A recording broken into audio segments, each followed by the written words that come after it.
kupitia chama kafu alikuwa akijieleza kwa mujibu wa taratibu za uchaguzi kwamba anatakiwa jieleze na pia ulizwe maswali yasiyozidi matatu. Sasa Mheshimiwa Dr. Tulia Ackson Masasu naye ameshawasili ndani ya ukumbi, anatoa heshima. Mheshimiwa Tulia Ackson, mbele yako ni waheshimiwa wabunge ambao ni wapiga kura kwa nafasi ya naibu spika, na wewe ni mgombea. Nakupa dakika 3 ujieleze, uweze kuomba kura, na kama kuna maswali matatu ya kuuliza utayajibu. Karibu sana, ujieleze. Asante Mheshimiwa Spika. Mimi niliyesimama mbele yenu naitwa Tulia Ackson. Na kupongeza Mheshimiwa Spika kwa kuchaguliwa kwa kura nyingi za kishindo ambazo zimeashiria ujuzi, weledi na uzoefu wako katika kazi hii. Waheshimiwa wabunge na Mheshimiwa Spika, kwa taaluma mimi ni mwanasheria. Nimefanya hiyo kazi kwa muda wa miaka 14, na pia kwa wale wabunge ambao walikuwepo kwenye bunge la katiba nilikuwa mjumbe. Kwa hivyo nilishiriki katika kutengeneza kanuni ambazo ziliendesha bunge la katiba vizuri. Na hata elimu unasoma. Mheshimiwa Spika, nimesimama naomba nimlinde mgombea. Endelea mgombea kujieleza. Kusoma ni haki yangu na mimi ni mwanasheria na sisi wote tunasoma. Mheshimiwa, usiwafuate wao, endelea kujieleza mheshimiwa. Mheshimiwa Spika, nimesimama mbele yako na mbele ya wabunge ili niweze kugombea nafasi ya naibu spika. Na nagombea nafasi hii kwa sababu ninajiamini, ninao uwezo na kazi inayoenda kufanyika. Kazi ya naibu spika pamoja na spika ni kutafsiri kanuni za bunge, sheria za nchi na pia katiba.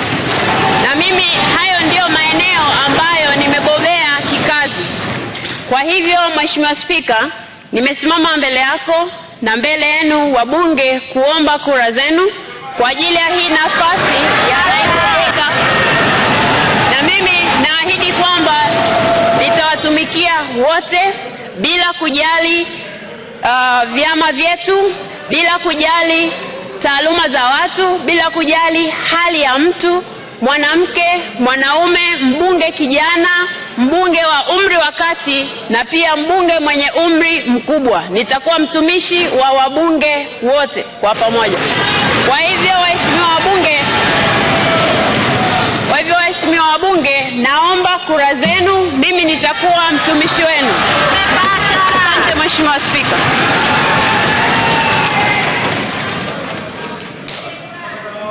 Waheshimiwa wabunge, mgombea amekushajieleza. Sasa ni wakati wa maswali kama yapo. Naona maswali hakuna.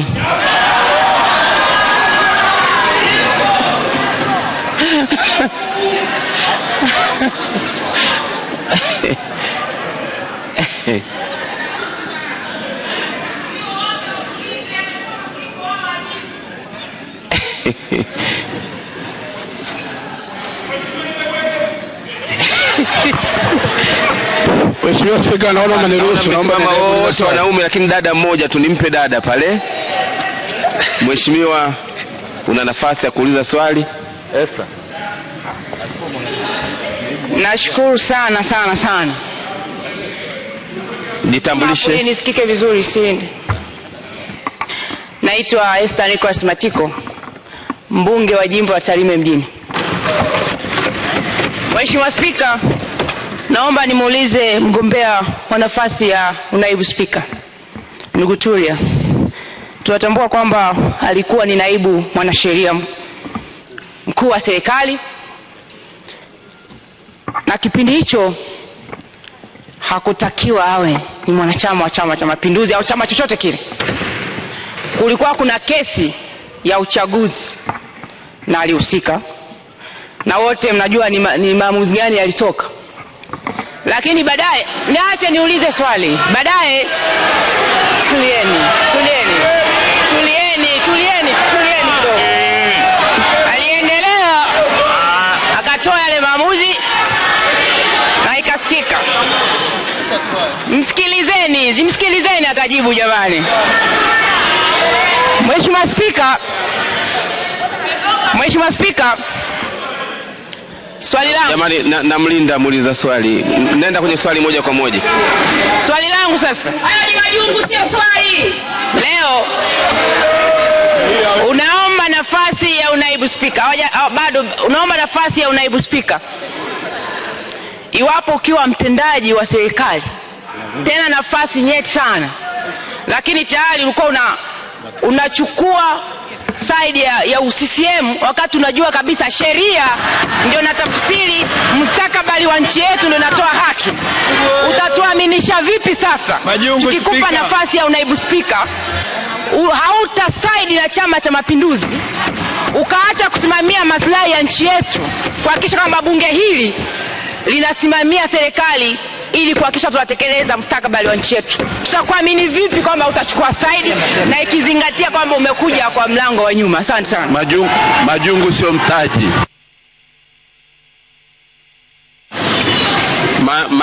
Maneno ya mwisho na yafuta kama spika. Amekuja kihalali, hakuna cha mlango wa pembeni wala dirisha.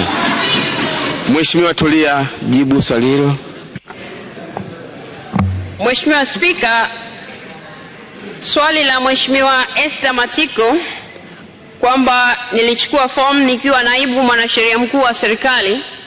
Nilichukua fomu za kugombea uspika, na kwa mujibu wa katiba ibara ya 67 na ibara ya 72 na ibara ya 72 zikisomwa pamoja,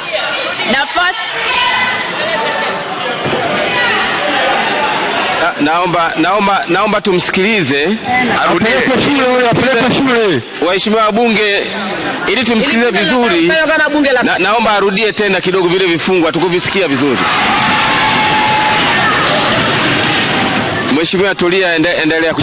Mpeleke shule. Mheshimiwa Spika,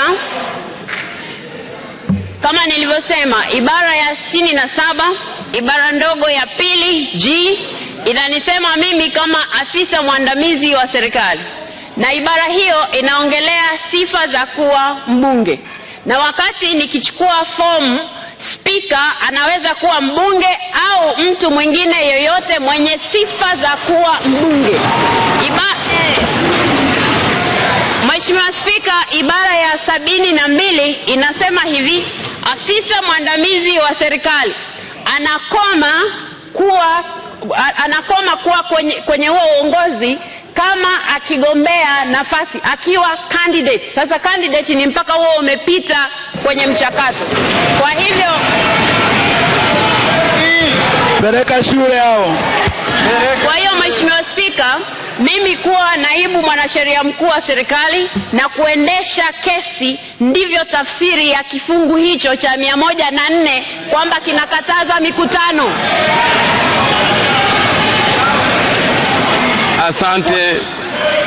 Asante sana mheshimiwa. Swali la pili. Sio swali lililoulizwa. Mheshimiwa Sadik. Mheshimiwa Spika, nashukuru kwa kunipa nafasi. Kwa jina naitwa Suleiman Sadik, mbunge wa Mvomero. Naomba kumuuliza swali moja.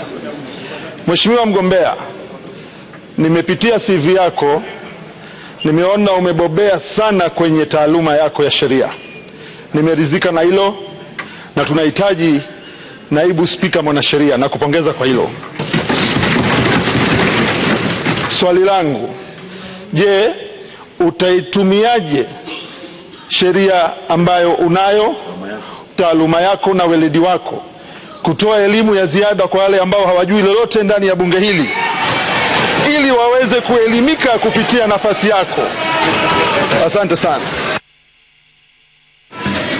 Majibu ya swali hilo, Mheshimiwa mgombea Tulia Ackson. Mheshimiwa Spika, napenda nijibu swali la mbunge kama ifuatavyo.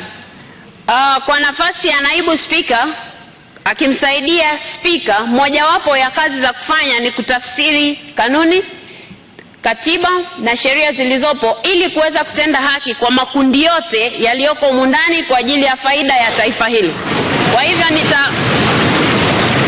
Kwa hivyo nitasaidia bunge hili na wabunge wote kwa ajili ya kufanya kazi zile ambazo wametumwa na wananchi.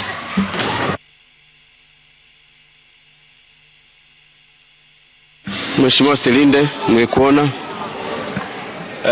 Asante sana Mheshimiwa Naibu Spika. Mheshimiwa Spika, samahani sana, bado nilikuwa bunge la 10, samahani sana. Mheshimiwa mgombea, wewe ni mwanasheria mbobevu na umepitia fursa nyingi, ikiwemo kuwa naibu mwanasheria mkuu wa nchi yetu hii, na naamini unafahamu katiba kama ulivyoeleza, pamoja na kanuni zinazoendesha uongozaji wa nchi pamoja na bunge letu tukufu. Mheshimiwa mgombea, wakati unatoa maelezo yako umesema wazi kabisa kwamba unapogombea nafasi yoyote, na tafsiri iliyotoka kwenye ofisi yako na msajili mkuu wa vyama, nafasi ya uspika watu wanagombea na msajili mkuu alipeleka barua kwenye vyama vya siasa. Wakati huo wewe ukiwa mwanasheria mkuu, na sheria ya nchi inakataza watu watendaji wa serikali kuwa na muhimili wa chama cha siasa. Sasa sina nia mbaya na wewe, swali langu ni kwamba lini ulichukua kadi ya Chama cha Mapinduzi ili ugombee nafasi ya uspika, na baada ya kujiengua ukapata fursa ya kuja kugombea nafasi ya unaibu spika? Tell us.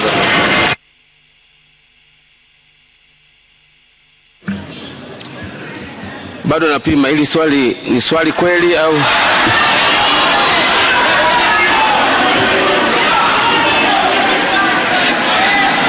Mheshimiwa Tulia, maelezo. Mheshimiwa Spika, nilijibu swali la Mheshimiwa mbunge kama ifuatavyo. Sheria kama ulivyosema kwamba mimi ni mwanasheria, katiba nimeisoma, sheria zinazohusu utumishi wa umma nimezisoma, kanuni zake pia nimezisoma. Nasema hivi, kanuni nimezisoma, katiba nimeisoma na sheria nimezisoma. Jibu swali. Lini umechukua kadi? Jibu swali. Waheshimiwa Jibu swali. Waheshimiwa bunge, tunamzonga mgombea. Ni vizuri tukamsikiliza maelezo yake. Mbona nyinyi mnapouliza maswali mnasikilizwa? Mnapotakiwa kupata majibu mnakuwa hamna subira. Kwa hiyo naomba utulivu, tumsikilize mgombea afafanue, atoe majibu kwa swali alilopewa. Nadhani tunaelewana katika hilo jamani, eh? Tunaelewana. Ameingia CCM lini? Malizia majibu. Mheshimiwa Spika, yako makundi matatu kwenye katiba ambayo yanakatazwa kuwa wanachama wa vyama vya siasa, na hayo makundi yametajwa kwa wazi kabisa. Kundi la kwanza ni watu wa majeshi, na katiba inasema wanajeshi ni kina nani? Ni polisi wanaofanya kazi ya jeshi la ulinzi la wananchi na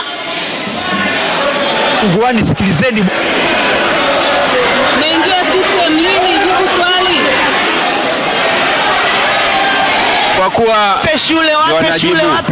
Kwa kuwa tayari maswali yote matatu yameshaulizwa na mheshimiwa mgombea amejibu kwa ufasaha.